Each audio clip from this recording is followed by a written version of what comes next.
আজকের বাংলা সংবাদে আপনাদের স্বাগতম। শুরুতেই থাকছে সংবাদ শিরোনাম, এরপর থাকছে বিস্তারিত। শেখ হাসিনাকে ফিরিয়ে আনবরি, ঐতিহাসিক প্রত্যাবর্তনের লক্ষ্যে আওয়ামী লীগের ইস্পাত কঠিন শপথ। লিসবনে নাসিরুদ্দিন পাটোয়ারির ওপর পাশবিক হামলা ঘিরে তোলপাড়, ডিমের আড়ালে ছিল ভয়াবহ নির্যাতনের নীল নকশা। এতক্ষণ শুনছিলেন সংবাদ শিরোনাম, এখন থাকছে বিস্তারিত। বাংলাদেশের রাজনীতিতে আবারও শুরু হয়েছে নতুন উত্তেজনা, নতুন হিসাব নিকাশ এবং নতুন এক প্রত্যাবর্তনের আলোচনা। যে আওয়ামী লীগকে রাজনৈতিকভাবে কোণঠাসা করার স্বপ্ন দেখছিল প্রতিপক্ষ, সেই আওয়ামী লীগ এখন আবারও রাজপথে নিজেদের শক্তির প্রদর্শন শুরু করেছে। আর সেই শক্তির কেন্দ্রবিন্দুতে একটিই নাম, শেখ হাসিনা। দেশজুড়ে আওয়ামী লীগের নেতাকর্মীরা এবার প্রকাশ্যে শপথ নিয়েছেন, শেখ হাসিনাকে আবারও দেশের মাটিতে ফিরিয়ে আনা হবে। যে নেত্রীকে ষড়যন্ত্র করে দেশ ছাড়া করা হয়েছে বলে দাবি করছে দলটি, তাকে ঐতিহাসিক প্রত্যাবর্তনের মাধ্যমে পুনরায় বাংলাদেশের রাজনীতির কেন্দ্রে প্রতিষ্ঠিত করার অঙ্গীকার নিয়ে মাঠে নামছে আওয়ামী লীগ, যুবলীগ, ছাত্রলীগ ও সহযোগী সংগঠনগুলোর নেতাকর্মীরা। রাজনৈতিক বিশ্লেষকদের মতে এটি শুধুই একটি আবেগঘন দলীয় অনুষ্ঠান নয়, বরং এটি আওয়ামী লীগের নতুন রাজনৈতিক পুনর্জাগরণের প্রকাশ্য ঘোষণা। কারণ ৫ই আগস্ট পরবর্তী পরিস্থিতিতে দলটি কিছুটা সাংগঠনিক চাপে থাকলেও এখন তারা নতুন কৌশলে নিজেদের গুছিয়ে নিতে শুরু করেছে। এই অনুষ্ঠানের সবচেয়ে বেশি উচ্চারিত হয়েছে একটি বার্তা, শেখ হাসিনা কোথাও হারিয়ে যাননি, তিনি কোটি মানুষের হৃদয়ে আছেন। আর এই আবেগকেই এখন রাজনৈতিক শক্তিতে রূপ দিতে চাইছে আওয়ামী লীগ। অনুষ্ঠানে উপস্থিত নেতাকর্মীরা হাতে হাত রেখে শপথ নেন, যতদিন শেখ হাসিনা দেশে ফিরবেন না ততদিন তারা রাজপথ ছাড়বেন না। যে কোনো ত্যাগ স্বীকার করে হলেও নেত্রীর প্রত্যাবর্তন নিশ্চিত করা হবে। রাজনৈতিক বিশ্লেষকদের মতে আওয়ামী লীগ এখন খুব সচেতনভাবেই প্রত্যাবর্তনের রাজনীতি শুরু করেছে। আর সেই প্রত্যাবর্তনকে তারা ১৯৮১ সালের ঐতিহাসিক ঘটনার সঙ্গে তুলনা করছে। সেদিন দীর্ঘ নির্বাসন শেষে শেখ হাসিনা দেশে ফিরেছিলেন। আওয়ামী লীগের ভাষ্য অনুযায়ী সেদিন প্রত্যাবর্তন শুধু একজন নেত্রীর দেশে ফেরা ছিল না, বরং সেটি ছিল বাংলাদেশের গণতন্ত্র পুনরুদ্ধারের সূচনা। এবারও দলটি একই ধরনের আবেগ তৈরি করতে চাইছে, তাই তারা এই নতুন রাজনৈতিক অধ্যায়কে নাম দিয়েছে প্রত্যাবর্তন 2.0। অনুষ্ঠানে বক্তারা বারবার বলেছেন, ১৯৮১ সালে যেমন অন্ধকার সময় ভেদ করে শেখ হাসিনা দেশে ফিরেছিলেন, তেমনি বর্তমান সংকটের সময়ও তিনি ফিরে এসে আবার দেশের হাল ধরবেন। এই বক্তব্য এখন আওয়ামী লীগের তৃণমূলের মধ্যে নতুন উদ্দীপনা তৈরি করেছে। কারণ দীর্ঘদিন ধরে চাপে থাকা কর্মীদের মধ্যে এখন নতুন করে আত্মবিশ্বাস তৈরি হচ্ছে। তাদের বিশ্বাস, রাজনৈতিক লড়াই এখনও শেষ হয়নি।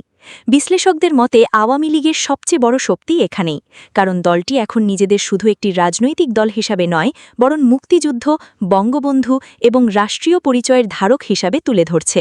আর সেই রাজনীতির কেন্দ্রেই রাখা হচ্ছে বঙ্গবন্ধু কন্যা শেখ হাসিনাকে।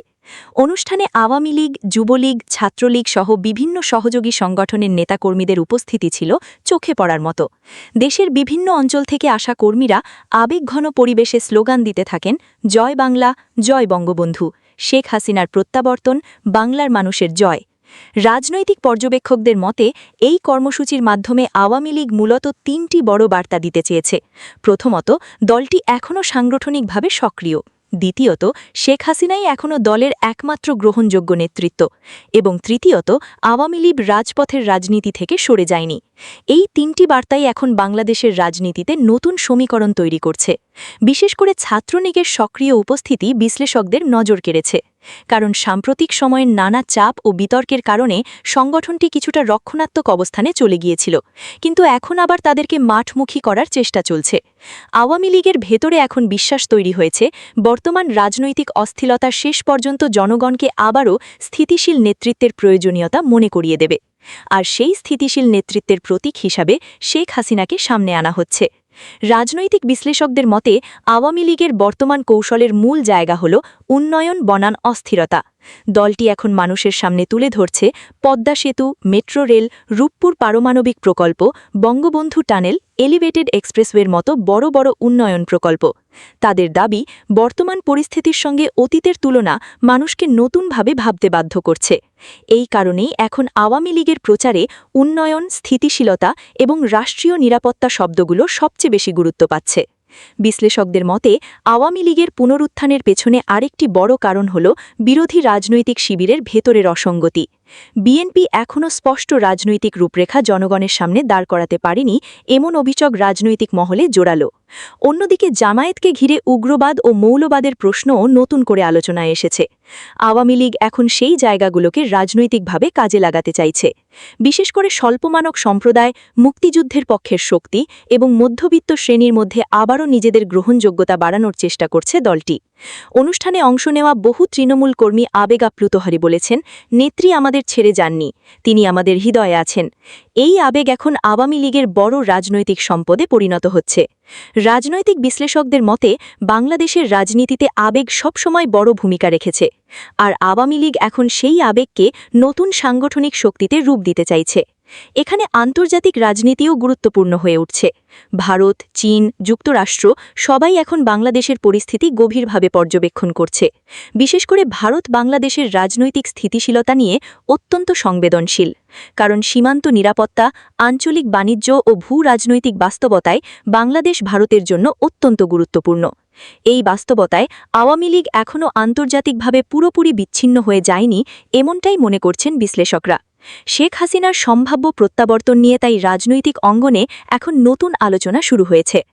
আওয়ামী লীগের ভেতরে বিশ্বাস তৈরি হয়েছে রাজনৈতিক সমীকরণ দ্রুত বদলাতে পারে এবং সেই পরিবর্তনের কেন্দ্রবিন্দুতে আবারও থাকতে পারেন শেখ হাসিনা।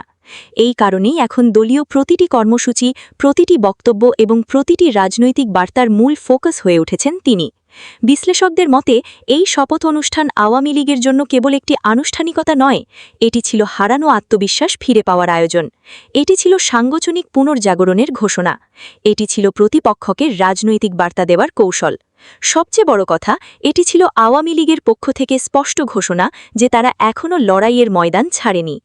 বাংলাদেশের রাজনীতি এখন আবার নতুন মোড়ে দাঁড়িয়ে। আগামী দিনে পরিস্থিতি কোন দিকে যাবে সেটি সময়ই বলে দেবে। তবে একটি বিষয় এখন পরিষ্কার, যারা ভেবেছিল আওয়ামী লীগ শেষ হয়ে গেছে তারা হয়তো খুব দ্রুতই নতুন বাস্তবতার মুখোমুখি হতে যাচ্ছে। পর্তুগালের রাজধানী লিসবনে ঘটে যাওয়া এক হামলার ঘটনাকে ঘিরে এখন তোলপাড় রাজনৈতিক অঙ্গন। প্রথমে সামাজিক যোগাযোগ মাধ্যমে ছড়িয়ে পড়া ভিডিওতে বিষয়টি অনেকের কাছে ডিম নিক্ষেপ বা বিক্ষোভমূলক প্রতিক্রিয়া বলে মনে হলেও ঘটনার ভয়াবহতা নিয়ে মুখ খুলতেই নতুন মাত্রা পেয়েছে পুরো ঘটনা। জাতীয় নাগরিক কমিটির নেতা নাসিরুদ্দিন পাটোয়ারি দাবি করেছেন, এটি কোনো সাধারণ হামলা ছিল না, বরং তাকে পরিকল্পিতভাবে শারীরিকভাবে পঙ্গু করে দেওয়ার উদ্দেশ্যে অত্যন্ত বর্বর ও অপমানজনক আক্রমণ চালানো হয়েছে। তার ভাষ্যমতে হামলাকারীরা কেবল ডিম ছুঁড়ে থেমে থাকেনি, বরং পেছন দিক থেকে একাধিক ব্যক্তি তাকে ঘিরে ধরে শারীরিকভাবে আঘাত করে, এমনকি শরীরের সংবেদনশীল অংশেও আঘাত করা হয়েছে বলে তিনি অভিযোগ করেন। রাজনৈতিক বিশ্লেষকদের মতে এই বক্তব্যের পর ঘটনাটি এখন শুধুমাত্র রাজনৈতিক বিরোধ নয়, বরং মানবিক নিরাপত্তা ও প্রবাসী রাজনৈতিক সহিংসতার আলোচনায় চলে এসেছে। ভিডিওতে যা দেখা গেছে বাস্তবতা তার চেয়েও ভয়ঙ্কর। ঘটনার পর দেওয়া বিবৃতিতে নাসিরুদ্দিন পাটোয়ারি বলেন, ভিডিওতে যতটুকু দেখা গেছে বাস্তবে তার চেয়ে অনেক বেশি বর্বরতা চালানো হয়েছে। তার দাবি, ওত পেতে থাকা হামলাকারীরা আচমকা পেছন দিক থেকে ঝাঁপিয়ে পড়ে, তারপর শুরু হয় শারীরিক নির্যাতন। তিনি অভিযোগ করেছেন, এই হামলার উদ্দেশ্য ছিল কেবল অপমান নয়, বরং গুরুতর শারীরিক ক্ষতি করা। রাজনৈতিক মহলে এখন সবচেয়ে বেশি আলোচিত হচ্ছে তার সেই বক্তব্য, নিচে আঘাত করা হয়েছে। বিশ্লেষকদের মতে এই ধরনের হামলা সাধারণ রাজনৈতিক সংঘর্ষের বাইরে গিয়ে এক ধরনের টার্গেটেড শারীরিক অপদস্থতার ইঙ্গিত দেয়। পরিকল্পিত হামলার অভিযোগ। নাসিরুদ্দিন পাটোয়ারির অভিযোগ, এই হামলা ছিল সম্পূর্ণ পরিকল্পিত। তার দাবি, পর্তুগাল শাখা ছাত্রলীগের নেতাকর্মীরা আগে থেকেই ওত পেতেছিল এবং সুযোগ বুঝে হামলা চালায়। যদিও অভিযুক্তদের পক্ষ থেকে এখনও আনুষ্ঠানিক প্রতিক্রিয়া পাওয়া যায়নি, তবে সামাজিক যোগাযোগ মাধ্যমে এ নিয়ে পাল্টাপাল্টি বক্তব্য শুরু হয়েছে। এক পক্ষ বলছে এটি ছিল স্বতঃস্ফূর্ত ক্ষোভের বহিঃপ্রকাশ, অন্য পক্ষ বলছে এটি ছিল বিদেশের মাটিতে সংগঠিত রাজনৈতিক সন্ত্রাস। বিদেশের মাটিতে বাংলাদেশি রাজনীতির ভয়ঙ্কর রূপ কি? রাজনৈতিক বিশ্লেষকদের মতে সবচেয়ে উদ্বেগজনক বিষয় হল বাংলাদেশের রাজনৈতিক সংঘাত এখন দেশের গণ্ডি পেরিয়ে বিদেশের মাটিতেও ছড়িয়ে পড়ছে। London, New York, Toronto, Rome, Lisbon, যেখানেই বড় বাংলাদেশি কমিউনিটি আছে সেখানেই এখন রাজনৈতিক মেরুকরণ দৃশ্যমান বিশেষজ্ঞদের মতে এটি শুধু রাজনৈতিক উত্তেজনার বিষয় নয় বরং এটি বাংলাদেশের সামগ্রিক রাজনৈতিক সংস্কৃতিরও প্রতিফলন কারণ রাজনৈতিক সহিংসতা যখন দেশের বাইরে পর্যন্ত পৌঁছে যায় তখন সেটি আন্তর্জাতিকভাবেও দেশের ভাবমূর্তিকেও ক্ষতিগ্রস্ত করে ডিম মারা ছিল লোক দেখানো বিতর্কিত মন্তব্যে উত্তেজনা জাতীয় নাগরিক কমিটির পক্ষ থেকে দেওয়া বিবৃতিতে বলা হয়েছে ডিম নিক্ষেপ ছিল কেবল লোক দেখানো অংশ মূল উদ্দেশ্য ছিল শারীরিকভাবে ক্ষতিগ্রস্ত করা এই বক্তব্যের পর ঘটনাটি আরও রাজনৈতিক রূপ নিয়েছে কারণ এখন প্রশ্ন উঠছে এটি কি কেবল প্রতিবাদ ছিল নাকি সত্যিই পরিকল্পিত হামলা মানবাধিকার কর্মীদের একাংশ বলছেন রাজনৈতিক মতভেদ থাকতেই পারে কিন্তু কোনো ব্যক্তির ওপর দলবদ্ধভাবে হামলা করা